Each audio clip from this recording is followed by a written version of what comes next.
नमस्कार जैन साथियों, एक बार फिर से आप सबका बहुत बहुत स्वागत है। राजस्व संहिता 2006 बहुत महत्वपूर्ण ये विषय है। अगर आप उत्तर प्रदेश लेखपाल की तैयारी कर रहे हैं तब तो आपकी परीक्षा में ये सवालें यहाँ से आएंगे ही। अगर आप प्लाटिंग का काम करते हैं या किसान हैं या आम आदमी हैं या किसी और फील्ड से जुड़े हुए हैं, फिर भी आपका कहीं ना कहीं काम ज़मीन से जुड़ा ही हुआ है, क्योंकि भारत कृषि प्रधान देश है। यहाँ पर खेती बाड़ी, ज़मीन, ये सब बहुत मुख्य काम माने जाते हैं। तो राजस्व संहिता 2006 जो बहुत ही महत्वपूर्ण है, जिसमें आप पढ़ेंगे खतौनी, खसरा, सजरा, डीएम, लेखपाल, तहसीलदार, नामांतरण, दाखिल खारिज, ये सारी की सारी कानूनी चीज़ें जो आप वकील पर डिपेंड होते हैं, अब आपको उस पर डिपेंड नहीं होना पड़ेगा। आप पूरी तरह से सीख जाएंगे, क्योंकि ये सब राजस्व संहिता 2006 में उत्तर प्रदेश में लिखा हुआ है।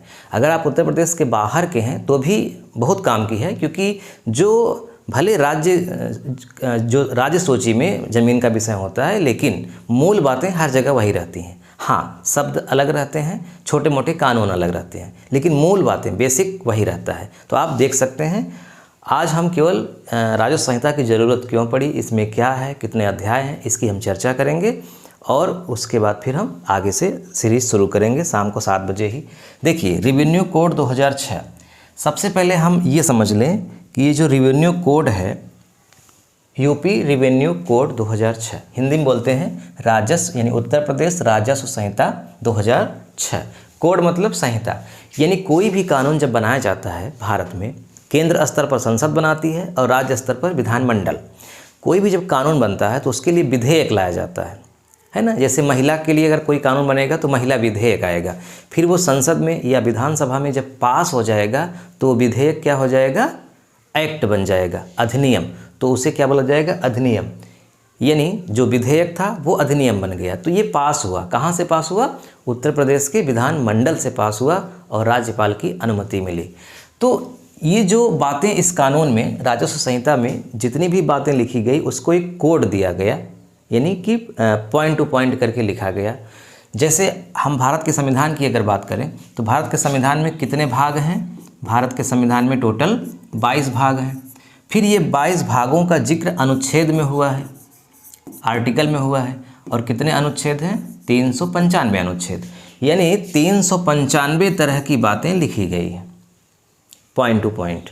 और टोटल अध्यायों की बात है 22। इसी तरह से जो ये कानून बना राजस्व संहिता का, इसमें भी इसका बंटवारा भागों में किया गया। तो इसमें कितने भाग हैं, 16 भाग हैं, आगे हम चर्चा करेंगे।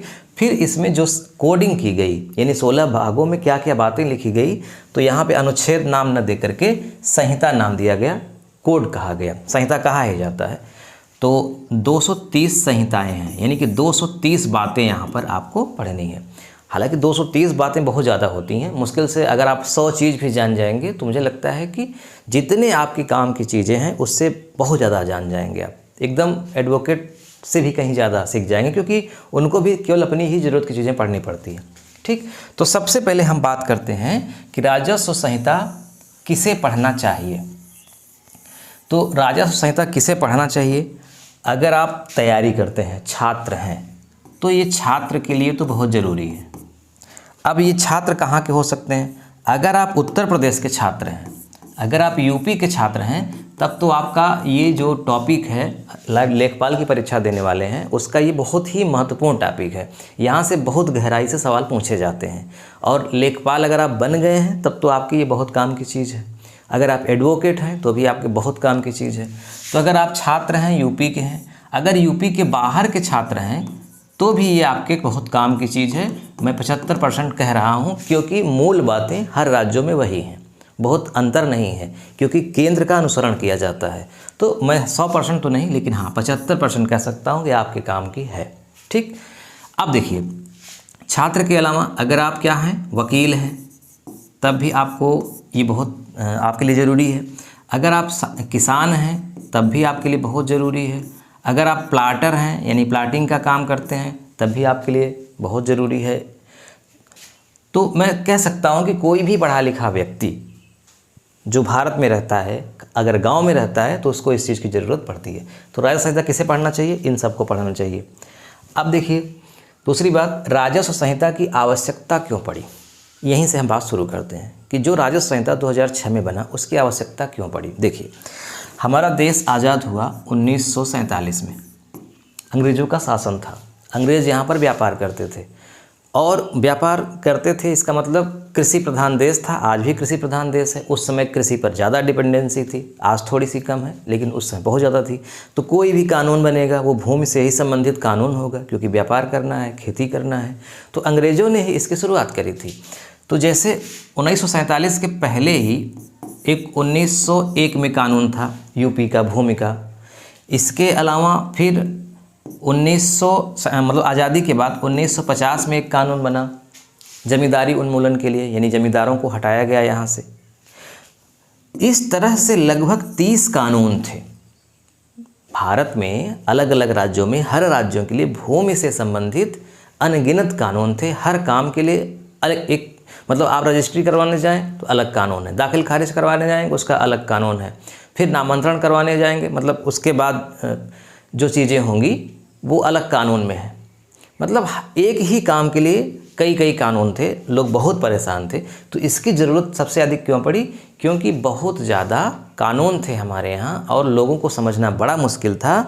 तो उन कानूनों को हटा करके एक कानून के दायरे में इसे लाया गया, यानी कि जितने भी काम भूमि से संबंधित होंगे, ज़मीन से संबंधित होंगे, राजस्व से संबंधित होंगे, उन सबको एक जगह लिखा जाए, इसलिए इसकी आवश्यकता पड़ी। आप जानते हैं 1831 में ही राजस्व परिषद की स्थापना हुई थी हमारे यहाँ, है ना। और इसके दो विभाग बनाए गए थे, एक प्रशासनिक विभाग और एक न्यायिक विभाग। प्रशासनिक विभाग का मुख्यालय लखनऊ में है और न्यायिक विभाग का मुख्यालय प्रयागराज में है। तो वो राजस्व विभाग अलग चीज़ है, लेकिन ये राजस्व संहिता अलग चीज़ है। तो पहली बात आप समझिए कि कानून की आवश्यकता क्यों पड़ी? क्योंकि हमारे यहाँ बहुत कानून थे और उन बहुत कानूनों के बारे में आम लोगों को जानकारी नहीं थी, इसलिए पहली बात हो गई, यानी कई कानून। दूसरा, लोग परेशान थे। लोग परेशान क्यों थे?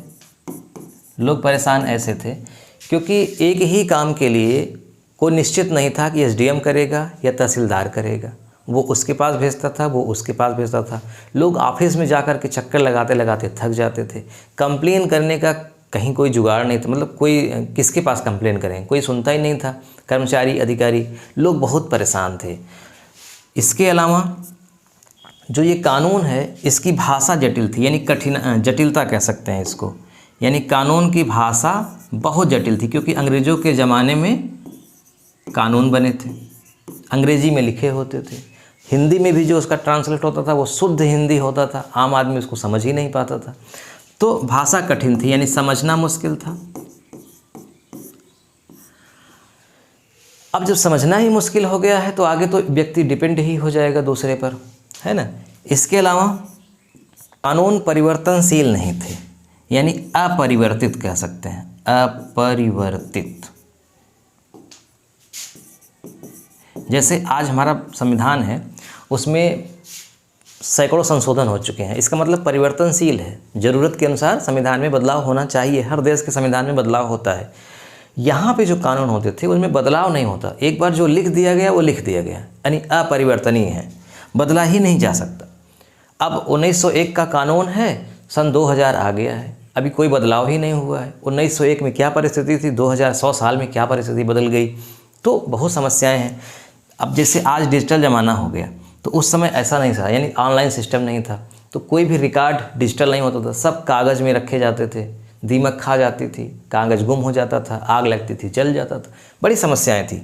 तो इस समस्याओं से निपटारा पाने के लिए 2006 में उत्तर प्रदेश की गवर्नमेंट ने एक ज़रूरी बात सोची कि इन सब कानूनों को हटा करके एक कानून बनाया जाए और उसकी भाषा एकदम सरल हो, आम आदमी को समझ में आए, और उस कानून में जो काम है, जिम्मेदारी है, वो कौन सा काम किसको करना है स्पष्ट रूप से लिखा जाए। यानी कौन सा काम डीएम करेगा, कौन सा काम तहसीलदार करेगा, कौन सा काम लेखपाल करेगा, कौन सा काम कानूनगो करेगा, ये सारी बातें स्पष्ट रूप से लिखी जाएं ताकि कोई भी अपने काम को दूसरे पर न थोप सके।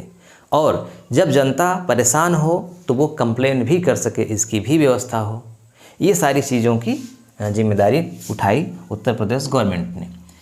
अब राजस्व संहिता बनाने में प्रमुख योगदान किसका है? जैसे आपसे पूछा जाए संविधान बनाने में प्रमुख योगदान किसका है, तो आप क्या बताएंगे? संविधान सभा।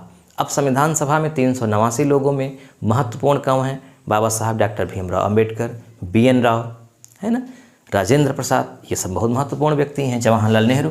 तो ऐसे ही राजस्व संहिता बनाने में योगदान किसका है? तो इसमें एक व्यक्ति का योगदान नहीं है। यानी संविधान में पूछा जाए तो आप व्यक्ति कह सकते हैं, अंबेडकर, BN राव, नेहरू, राजेंद्र प्रसाद, इनका नाम लिया जा सकता है, लेकिन इसमें किसी एक व्यक्ति या दो व्यक्ति का नाम लेना मुश्किल है।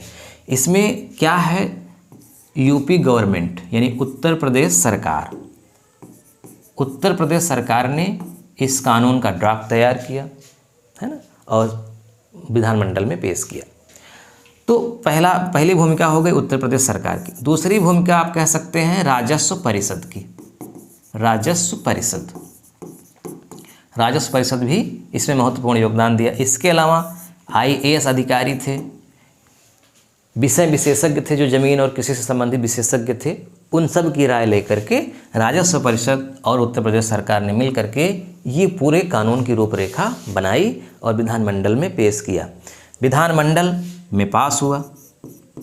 विधानमंडल, हमारे यहाँ उत्तर प्रदेश में विधानमंडल के 2 सदन हैं, एक है विधानसभा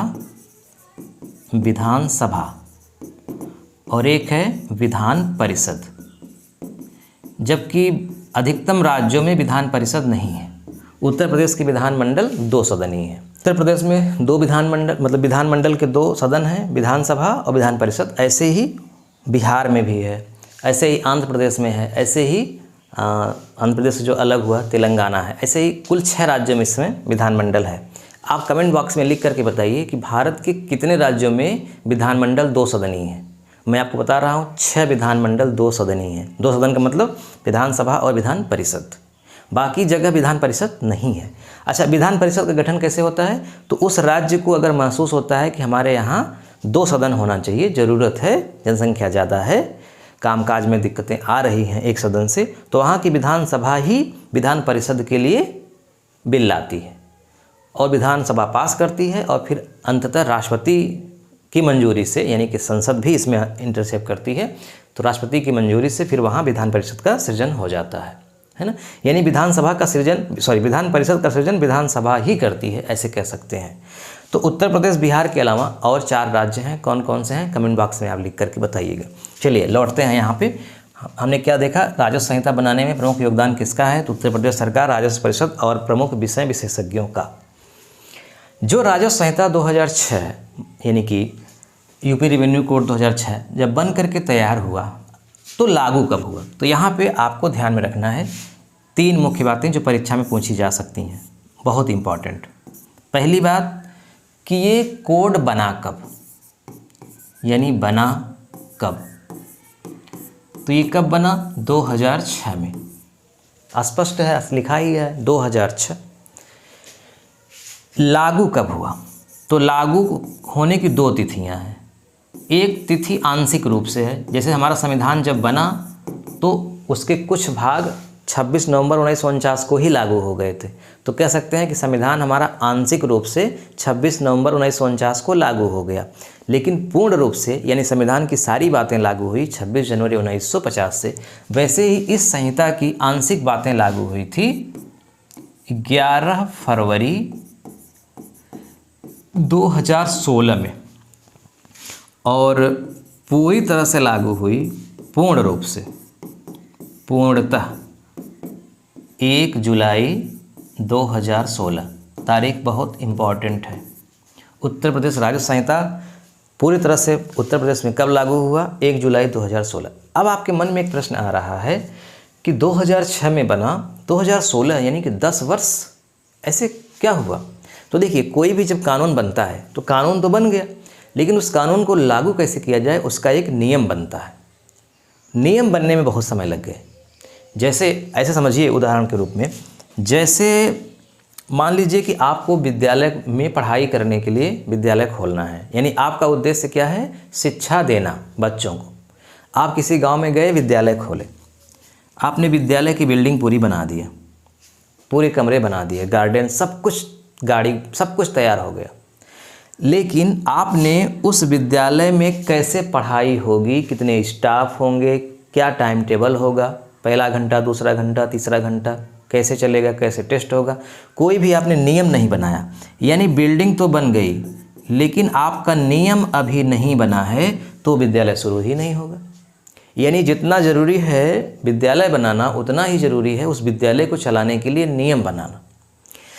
अब मामला यहाँ क्या है कि 2006 में कानून तो बन गया, लेकिन पूरी जनता हैबिचुअल थी पुराने कानूनों की। भले उसको परेशानी हो रही थी लेकिन आदत तो उसकी पुरानी ही थी, और जो अधिकारी थे, कर्मचारी थे, वो सब भी पुराने ही कानूनों के आदी थे।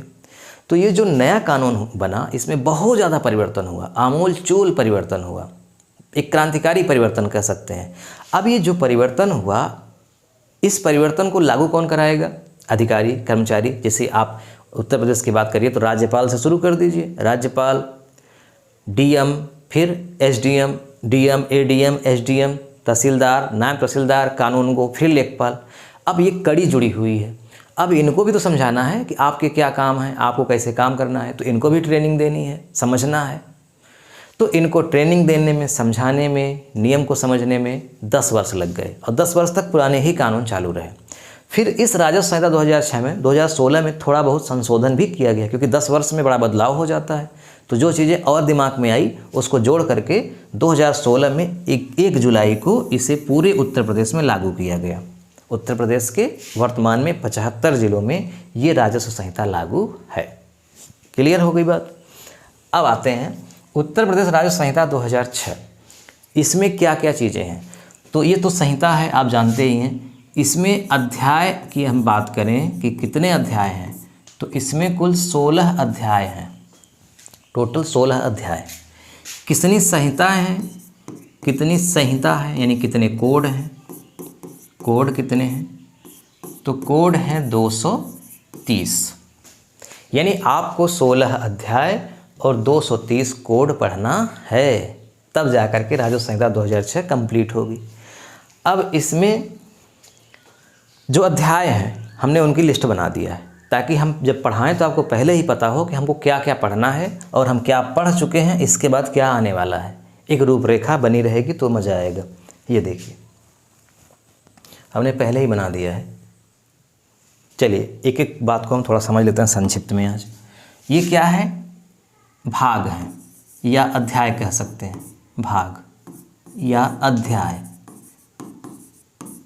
टोटल 16 थे। तो ये पहला है, ये दूसरा, तीसरा, चौथा, पांचवा, छठवां, सातवां और आठवां, ऐसे ही आगे हैं। तो पहले अध्याय में क्या है? प्रारंभिक। प्रारंभिक का मतलब होता है कि इस संहिता का नाम क्या होगा, इसकी जानकारी दी गई है। जो जो शब्द इस्तेमाल होते हैं जैसे भूमिधर, असामी, खतौनी, खसरा, ये सब क्या होता है, इसकी परिभाषा दी गई है। इसमें लागू कब हुआ ये दिया गया है। इसका क्षेत्राधिकार कितना है, कहाँ कहाँ लागू है ये दिया है। ये चारों चीज़ें यहाँ पे दी गई हैं। और इसमें अगर हम संहिता की बात करेंगे तो संहिता 1, 2, 3 और 4, यानी अध्याय 1 में आपको 4 संहिताओं को पढ़ना है। जैसे आप जब भारत का संविधान पढ़ते हैं तो 22 भाग में जब पहला भाग शुरू करेंगे तो क्या होगा? पहले भाग में पहला भाग भारत के बारे में है और उसमें अनुच्छेद 1, 2, 3 और 4 आप पढ़ते हैं। ठीक उसी तरह से अनुच्छेद 1 में क्या लिखा गया है? भारत का नाम क्या होगा, 2 में राज्यों का गठन कैसे होगा, 3 में गठन करने का तरीका, फिर 4 में ऐसे से मतलब राज्यों से संबंधित जानकारी है। फिर आप भाग 2 में जाएंगे तो फिर नागरिकता की चर्चा होती है, अनुच्छेद 5, 6, 7, 8, 9, 10, 11। फिर भाग 3 में जाएंगे तो मौलिक अधिकार यानी कि अनुच्छेद 12 से 35 तक। फिर 4 में जाएंगे नीति निर्देशक तत्व। ठीक उसी तरह से यहाँ पर भाग हैं और संहिताएं हैं। तो भाग 1 में 4 संहिताएं हैं। फिर आप राजस्व संहिता मतलब भाग 2 में जाएंगे तो राजस्व अधिकारी के बारे में बताया गया है, और ये संहिता 5 से फिर आगे हम आपकी चर्चा करेंगे, बताएंगे, मतलब 5 के आगे से शुरू होता है। अब देखिए राजस्व अधिकारी में आपको क्या पढ़ना है? राजस्व अधिकारी में आप पढ़ेंगे डीएम कौन होते हैं, एडीएम, एसडीएम, तहसीलदार, नायब तहसीलदार, कानूनगो, लेखपाल, इनके क्या क्या काम हैं, कैसे इनकी स्थापना हुई। राजस्व लेखपाल के ऊपर सबसे बड़ा अधिकारी कौन होता है, किसको वो अपनी रिपोर्ट देता है, किसको आख्या देता है, कौन इसकी रिपोर्ट को केवल पढ़ता है और कौन इसकी रिपोर्ट को पढ़ करके इसकी पुष्टि करता है ना, प्रमाणित करता है। ये सब बहुत डीपली जानकारी आपको मिलती है राजस्व अधिकारी वाले चैप्टर से, यानी कि भाग 2 में। ऐसे ही भाग 3 में जाएंगे तो राजस्व न्यायालय की चर्चा होती है। उत्तर प्रदेश का राजस्व न्यायालय कहाँ पे है? प्रयागराज में है। फिर भूमि सीमा सर्वे आप पढ़ेंगे। भूमि मतलब जब उसका सीमाएं निश्चित की जाती हैं। भाग 4 में भूमि अभिलेख के बारे में आप पढ़ेंगे। अभिलेख का मतलब वही खसरा, खतौनी, सजरा, ये सब अभिलेख में आते हैं। बहुत विस्तार से आपको हम पढ़ाएंगे। ये पूरा चैप्टर मतलब आप पढ़ लेंगे तो समझ जाइए कि कुछ बचेगा ही नहीं। भूमि के अधिकार के बारे में आप पढ़ेंगे। भूमि का हस्तांतरण कैसे होता है, मतलब जब बेच दिया जाता है या दान कर दिया जाता है या कोई व्यक्ति मर जाता है तो कैसे उसके बाद से दूसरे में स्थानांतरण होता है, इसकी चर्चा की गई है। नाम कैसे बदला जाता है, इसकी चर्चा की गई है 8 में। ऐसे ही ये 9, 10, 11, 12, 13, 14, 15 और 16 अध्याय हैं। 9 में है भूमि के उपयोग, भूमि सुधार कैसे हुआ, क्या क्या चीज़ें हैं। फिर ग्राम समाज, अतिक्रमण कैसे होता है किसी ज़मीन का। फिर राजस्व की वसूली कैसे होती है, यानी कि टैक्स लगान के बारे में आप पढ़ेंगे। फिर अपील कैसे होता है, अपीली न्यायालय मतलब कोई भी समस्या जब होती है तो हम कैसे राजस्व न्यायालय में जाते हैं, इसकी चर्चा यहाँ पे है। फिर अपराध एवं दंड की बात की गई है और यहीं पर यह बताया गया है कि पुराने कानून से और नए कानून में टकराव होने पर क्या होगा। अपराध एवं दंड की बात यहाँ की गई है और विविध में जो बहुत चीज़ें हैं जो छूट जाएंगी उसके बारे में यहाँ पे चर्चा होगी। तो ये सब कुछ हम लोग अगले वीडियो में देखेंगे। तो हमारा जो अगला पार्ट है वो क्या है, उत्तर प्रदेश राजस्व संहिता 2006 अध्याय 1 संहिता 1, 2, 3, 4, इसको हम अगले भाग में देखेंगे। ठीक, आज बस इतना ही। मैं चाहता हूँ इस वीडियो का लिंक अपने दोस्तों में शेयर कर दीजिए और अगर आप पहली बार देख रहे हैं तो इस चैनल को सब्सक्राइब जरूर कर लीजिए, क्योंकि आप जब सब्सक्राइब कर लेते हैं ना तो मुझे अच्छा लगता है, मुझे पता चलता है कितने लोग मुझसे जुड़े हुए हैं और तो मन भी लगता है पढ़ाने में। तो सब्सक्राइब जरूर कर लीजिएगा, इससे आपको कोई नुकसान नहीं होगा, फ़ायदा ही होगा कि जैसे ही हम कोई नया वीडियो अपलोड करेंगे उसकी नोटिफिकेशन आपके पास पहुंच जाएगी, आपको जानकारी हो जाएगी। वैसे शाम को अपलोड होगा ही, ठीक है। और जो हमने प्रश्न पूछा है उसका जवाब जरूर दीजिएगा। उत्तर प्रदेश के अलावा और कौन कौन से राज्यों में विधानमंडल 2 सदनीय है। इस वीडियो पर आपकी क्या प्रतिक्रिया है ज़रूर दीजिए और आप क्या सुझाव देना चाहते हैं वो भी बताइए। जय हिंद, जय भारत। मिलते हैं नेक्स्ट वीडियो में।